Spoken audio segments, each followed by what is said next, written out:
And the only way you bury it is you end up going to the club, or you end up going buying a quart of Old Crow, or a quart of this, or a quart of that, so that you would end up going to sleep, and it just, that whole fight, that whole thing in my life, it just constantly was depressing. I took my first LSD trip actually in Vietnam. I was sitting there and in the midst of rockets going over me and all that, and thinking, oh, look at all this, and it was crazy. It was a crazy life, And not long after that, after I got out of Vietnam, I ended up going to Hawaii, because you get your duty station choice. So, I chose Hawaii. And while in Hawaii, I got very, very, very involved in drugs, I was there for almost 3 years, and during that whole time, I took hundreds of LSD trips, and LSD, it's just playing with the devil. All you do is, you go out in the realms of the spirit, and you think that, isn't this unbelievable? Timothy Leary said, this is a mind-expanding drug.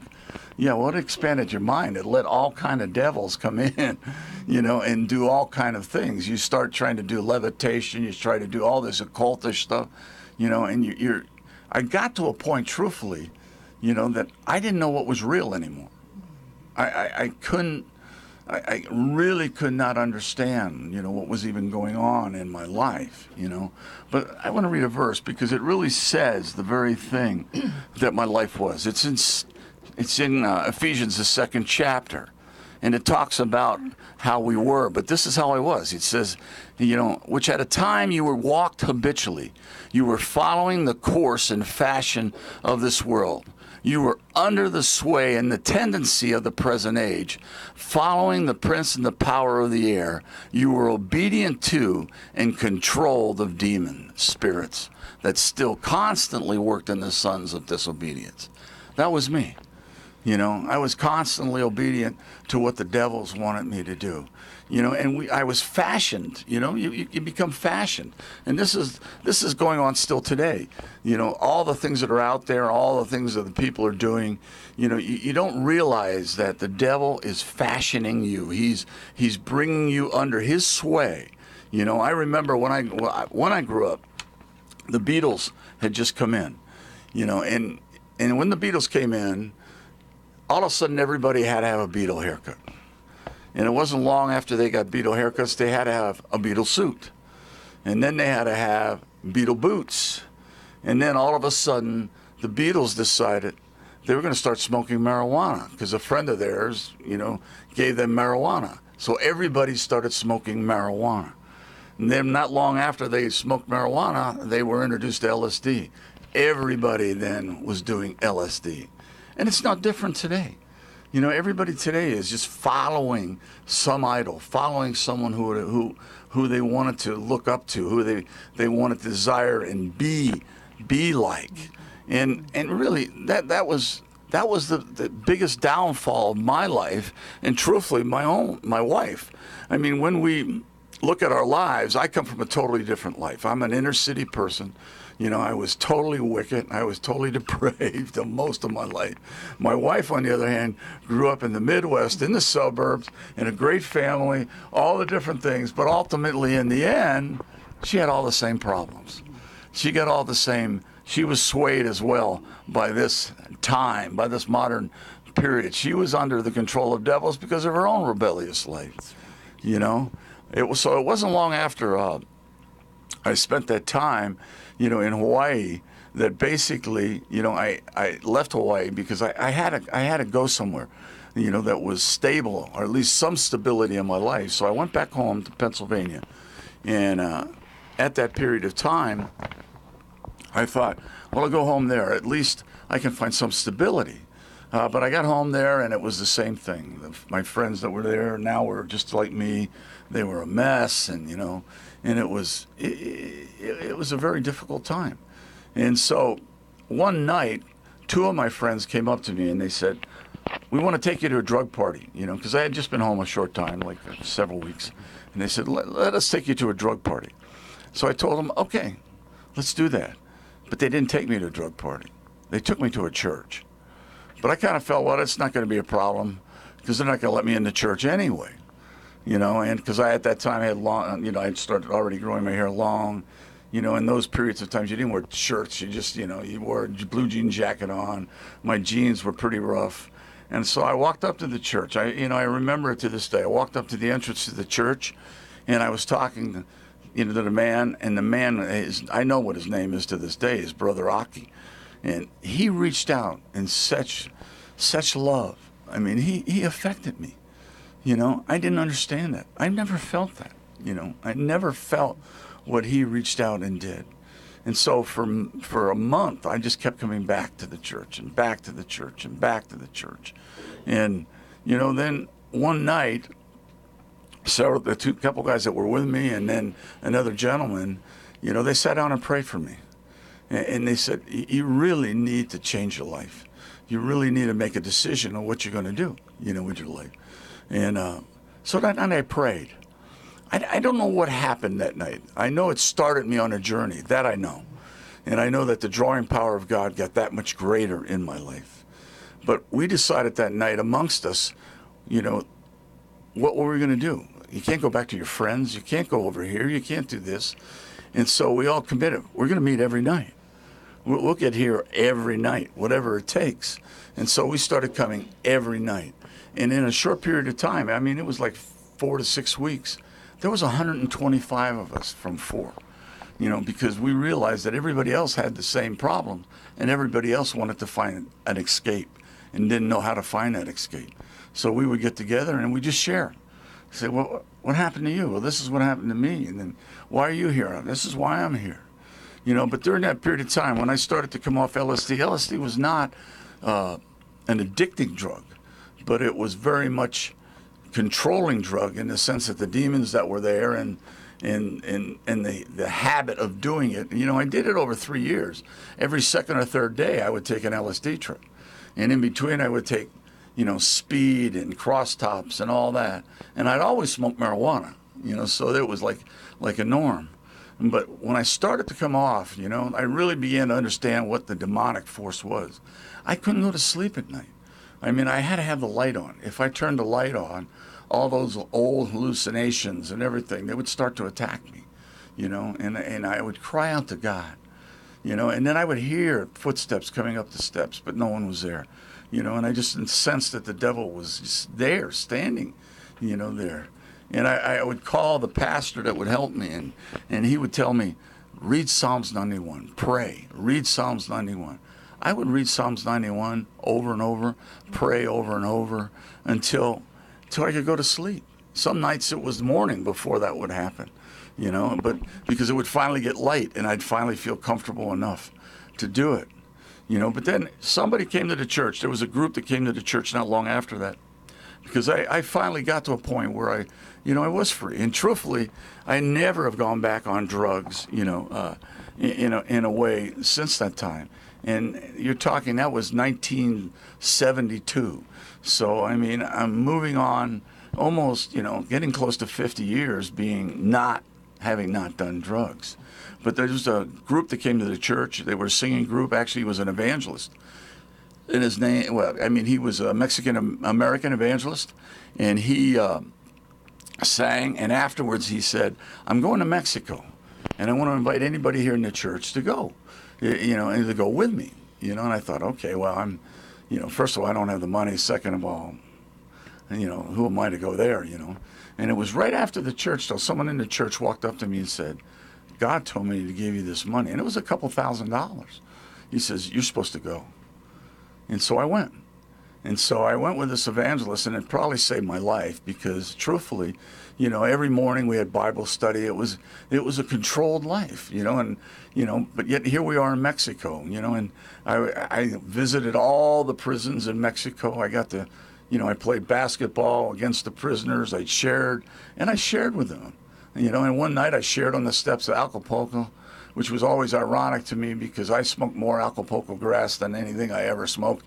And here I am standing on the steps of Acapulco, and I'm sharing how God had set me free, And so I traveled with him for a fairly long time, in Mexico. But then he said, do you want to you want to come with me in the States? Because he would go throughout the United States. And I said, yeah.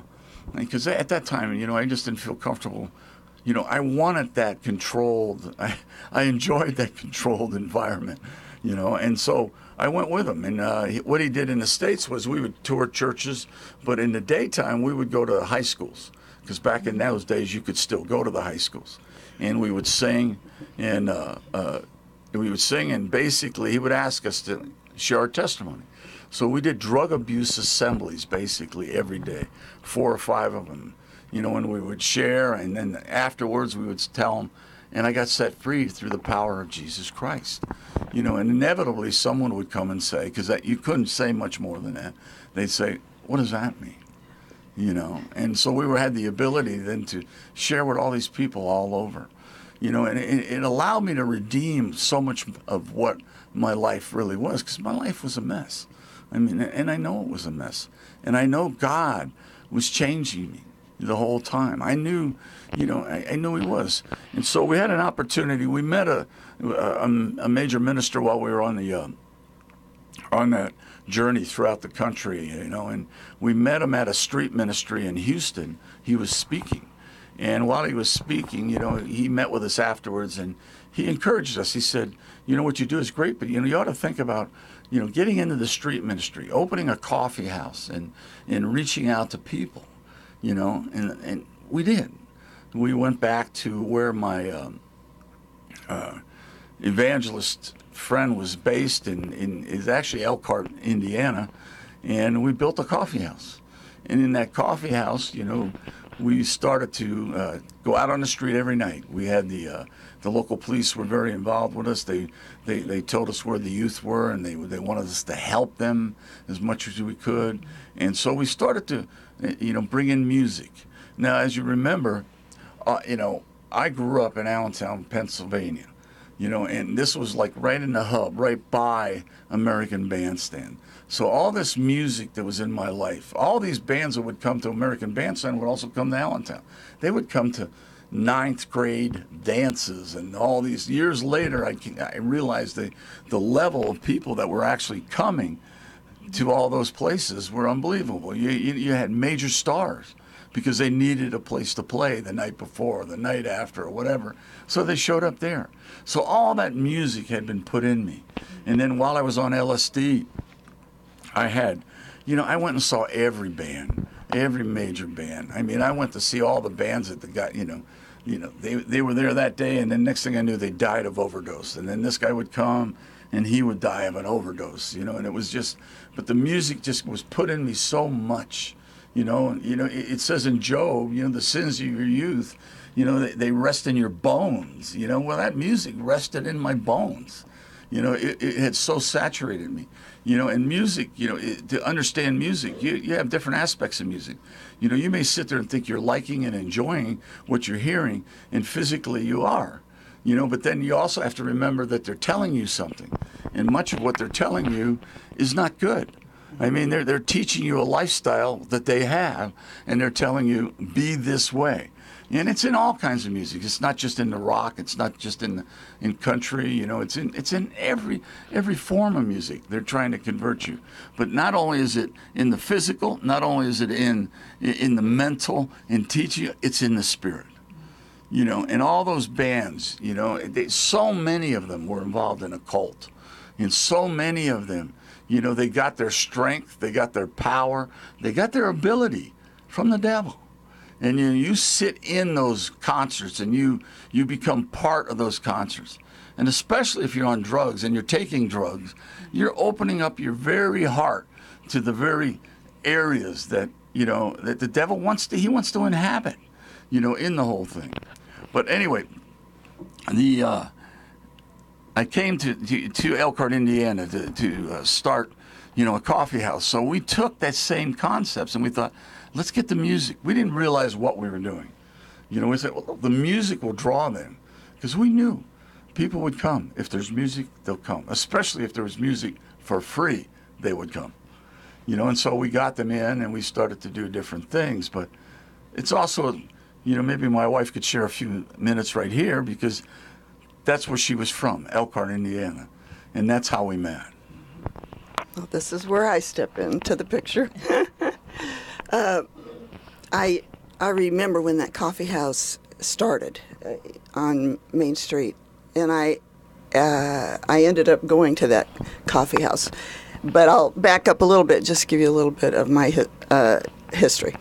I was born in Indiana and raised in Elkhart, Indiana, up to about 20. And I was the oldest of 4 children, 2 sisters and a brother, and we're a very close family, very close-knit. And one thing that I am forever grateful for is we always went to church, always. My parents always took us to church. And some of my earliest memories are as a young child going into Sunday school and learning about Jesus and hearing stories about Jesus. And I just always believed in Jesus. I always believed in God. I believed in heaven, and I believed in hell. And I knew I did not want to go to hell, and I always wanted to be with Jesus forever in heaven. That was just in me, and I never doubted it. It had never changed, has never changed since that time. And so, in fact, many times when I was young, I would think about sitting, just crawling up into the lap of Jesus, just sitting there and talking to him and being hugged by him and loved by him. He was so important in my life, and I'm so grateful for that. I'm grateful for that foundation. My parents taught me right from wrong, and it was a good moral foundation. And so that held me. That has held me throughout my life. And when I went to public school, that was when I began to hit a few bumps in the road, because you go from a very close-knit, secure family, and then all of a sudden you're surrounded by many other children of different walks of life, different types of, lives, I suppose you could say, and you're learning all these things that you've never learned before. And so, as those young years went by, I began to feel insecure, and out of that insecurity, the only thing that I seemed to find some solace in was, like, I'd sort of get lost. I read and read books. I watched TV all the time. I went to movies when I got old enough, going to movies all the time. So I was sort of lost in that, and that would be my escape. And so because of that, as I got older and into my teen years, I began to idolize and look up to all these people and that I was seeing everywhere and reading about. And when I think it was about when I was 13, I got my first record player, and that was it for me. Music from that point on became my life. I listened to music all the time, and at the time it was secular music. I idolized every person that sang, and so I would get to be looking to this one and wanting to look like this person, wanting to sing like this person. Wouldn't it be wonderful to be able to sing like this one and be beautiful like this lady, and all these things, and it begins to form your personality. And instead of me going to God and letting God show me who I was and who He created me to be, I began to look at everything that was around me, and I began to be formed like what I saw and what I was around.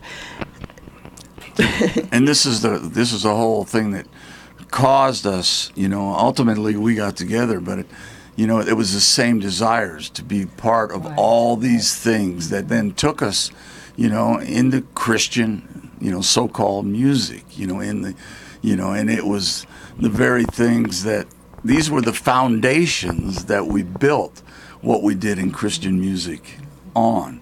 It was our idolization of different people, and so when we jumped into Christian music, which happened, we had the coffee house. Not long after the coffee house, I moved to Nashville. Brenda came to Nashville with me, and we jumped right into the whole Christian music scene there, and it was all idols again, and God, it was there. He was trying to help us, but yet we listened to the devil. We watched the devil. We enjoyed, those idols and all the different things that, we were about, and I mean, and the devil gave us incredible opportunities. I need to tell about there's one very important thing that happened to me when I was a teen. From about the age of 16 on, I began to feel that God was really trying to get me back on course, and I was starting to let him again, which was good. And I was thinking, there's something more. I know there's something more, and so I began this search again. There's got to be more. Well, at the same time, and you can see the devil's plan. He's got you. He sets you up. At the same time, I'm seeking God so much more. I had a friend who was a co-host of a morning talk show there, and she took me with her to meet a music group that she was going to be interviewing on her program. And this music group was very famous at the time, and the lead singer of that group ended up being an international icon. I mean, one of the most major ever. And all I know is when I met them, it was like everything that I had always been fantasizing about and dreaming about was happening. And I made a vow to God at that point in my life. I said, this is it. This is what I want.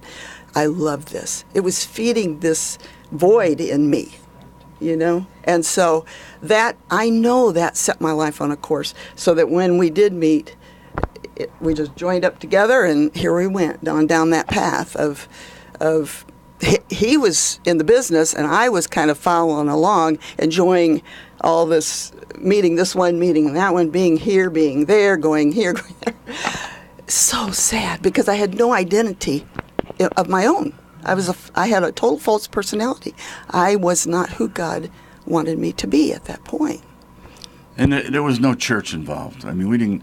When we moved to Nashville, church ceased. We made a lot of excuses and different things, but we always wanted to go. We always said we're going to go to church. We're going to go to church. Always had a reason. But we were caught up in all the different things that we were doing that, ultimately, it taken us captive. It did. It took us captive. Because there was that conflict always in my heart, and his.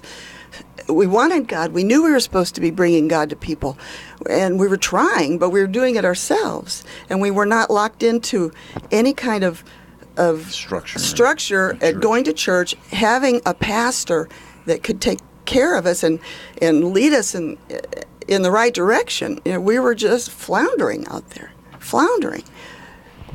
We're not done, Ray, but we've run out of time today, but thank you. I mean, we got some more that our listeners need to hear. We're living in exciting times because God is at work, changing hearts, changing lives, and that's what's been happening to all of us. So to all of our listeners, we're going to pick back up, Ray, on the details of your testimony so people can know the rest of that journey where you came out. But please visit our website, wordoffaithfellowship.org. Our testimonies are archived. Other programs, I know you got to hear Josh and Mark and Butch on Wednesday, and I know that was a very inspirational program, powerful, to give you the truth of what's happening, the latest of what's happening with the A&E and the Word of Faith Fellowship. We'll be back on Monday. You have a wonderful weekend. We love you, and we're praying for you.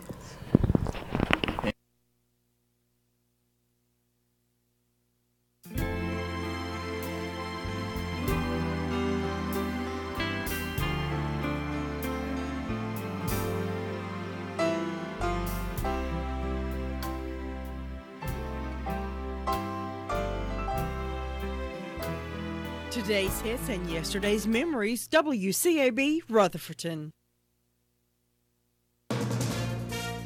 From ABC News, I'm Sherry Preston. President Trump has a deal in hand at the G20 summit in Argentina. The signing is one of the final steps after 14 months of negotiations to replace the North American Free Trade Agreement. With our signatures today, we will formally declare the intention of our three countries to replace NAFTA with the USMCA a truly groundbreaking achievement. The administration says the deal will benefit the American auto and dairy industries. The legislatures of all three countries still must approve it. Ali Rogan, ABC News, Buenos Aires, Argentina. Before the signing this morning, the president taking to Twitter to take on the special counsel's investigation. He tweeted that he lightly looked at a building somewhere in Russia, but then goes on to say he never did the deal. Here's ABC's Aaron Katursky. Michael Cohen's lies to Congress involved a real estate development in Russia the Trump organization was pursuing as Donald Trump was pursuing the Republican presidential nomination. The special counsel said the reason Cohen lied was to minimize links between the project and the candidate as Trump headed toward the nomination. Out of loyalty, Cohen said he wanted to be consistent with Trump's political messaging. Court records also said Cohen lied, hoping to limit the ongoing Russia investigations. Aaron Katursky, ABC News, Washington. Alleged ties to the special counsel's office are at the center of a